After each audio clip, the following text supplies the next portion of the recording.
आप तो ये देख लियो। जो मैंने शेयर का क्वेश्चन नंबर 4 कराया था उसका ना मैंने ना आखिरी क्वेश्चन छोड़ दिया था, जो कि बहुत इंपॉर्टेंट है। देखो यहाँ क्या लिखा था, हमने यहाँ तक तो क्वेश्चन कर लिया था रीशू तक। उसके आगे क्या लिखा था, यहाँ पे मेरे पास 2 बंदे थे, एक था हरी और एक का नाम क्या था, मोहन। तो जब हमने देखा था तो हरी के पास जो थे वो 600 शेयर थे और मोहन के पास कितने शेयर थे, 900। अगर मैं इन दोनों को कंबाइन करूँ तो दोनों शेयर कितने बनते हैं, 1500। कितने बनते हैं, 1500, कि जो कंपनी ने वापस ले लिए थे। पर कंपनी ने बेचे कितने हैं, 1200। अब मैंने तुम्हें सिखाया था अगर सारे शेयर नहीं बिकते तो क्या निकालते हैं, बाइफिकेशन। तो अगर किसी एक बंदे के होते तो मैं बाइफिकेशन निकाल देता। अब यहाँ पे 2 बंदे हैं और आगे लिखा है एक बंदे के तो सारे बिक गए, the whole of Mohan share being including. तो अगर मैंने 1200 बेचे, कितने बेचे हैं, 1200।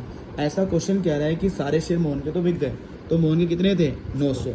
तो अगर 900 मोहन के बिके हैं तो बचे हुए 300 किसके बिके होंगे, हरी के। तो ये इंपॉर्टेंट है। क्वेश्चन नहीं कहा है, ये अपने बेज्यूम नहीं करना। क्वेश्चन ने कहा है 1200 शेयर बिके हैं और क्वेश्चन ने बता दिया। जब 2 शेयर होल्डर होते हैं ना, सारे ना बिके तो क्वेश्चन बताता है किसके बिके हैं। तो क्वेश्चन ने कहा है मोहन के तो सारे बिक गए, तो अगर मोहन के पास कितने थे, 900, तो मोहन के कितने बिक गए होंगे, 900।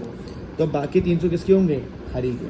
ठीक है, अब तुम मुझे बताओ बाइफिकेशन की कहाँ पे नीड पड़ेगी। तो बाइफिकेशन, इसके कितने बिके हैं, पहले यहाँ लिख लेते हैं रीशो। इसके कितने बिके हैं, ये मैंने वहाँ चार्ट बना दिया है। हरी के कितने बिके हैं, 300 और मोहन के कितने बिके हैं, 900। तो बाइफिकेशन तब बनता है जिसके सारे ना बिके हो।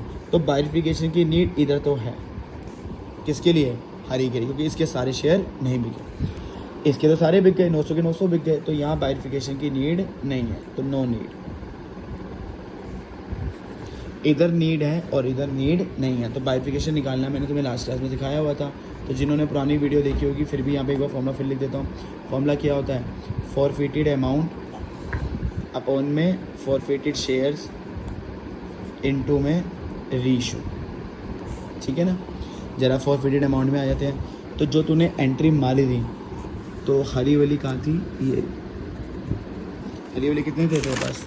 देखो जिन्होंने क्वेश्चन करा होगा, जहाँ मैंने क्वेश्चन कराया था वहाँ पे फॉरफिटेड अमाउंट जो था वो था ये 600 प्लस 5 3000 प्लस 720 कितना हो गया, 3720। पर इन्होंने 3600 लिया हुआ, हम इसके अकॉर्डिंग नहीं चलेंगे, हम अपने अकॉर्डिंग चलेंगे।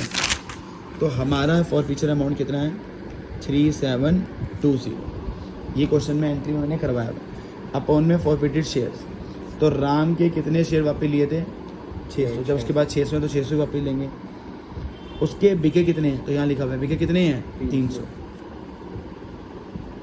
इधर तो बाइफिकेशन की कोई नीड ही नहीं है, तो ज़रा इसको कर लेते हैं। ये तो कट गया 2 से डिवाइड, 2 से, तो 2 से डिवाइड कर लेते हैं। 1 और 7 8 और 1 और 2 0।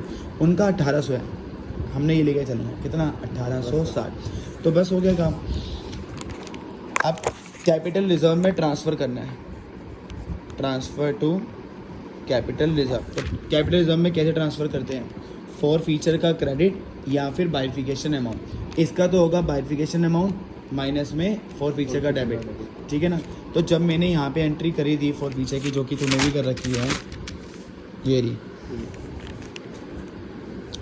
कहाँ गया तेरा रीशू का है, चलो यहीं से देख, मैं बताया था, इधर छोड़ दो, मैं यहीं बता, बस यहाँ पे खोल दिया। देखो यहाँ पे लिखा था कि एक शेयर कितने का था, फुली मतलब 10 का, कितने में बेचा है, 9। तो कितने का लॉस हुआ तुम्हें, 1 रुपये का। कितने का हुआ है, 1। तो देखो भाई इधर ये पकड़ो जरा, इसको आराम से समझना, क्योंकि यही है लॉस ऑन रीइशू। तो हमें लॉस हुआ है 1 रुपये का। सर ये आप 1 रुपये कहाँ से लेके आए हो, तो देखो यहाँ लिखा है फुली मतलब पूरा शेयर कितने का था, 10। कितने में बेचा है, 9। तो कितने का लॉस झेल लिया, 1। तो इसके तो 300 बिके थे, रीशू कितने में थे, 300। तो इसका तो टोटल लॉस कितना है, 300। इसका चेक कर लेते हैं, लॉस 1 रुपये का है। इसके सारे बिक गए थे, देखो रीशू के सामने कितने बिक गए थे, 900। तो इसको कितने का लॉस हुआ था, 900। ठीक है ना।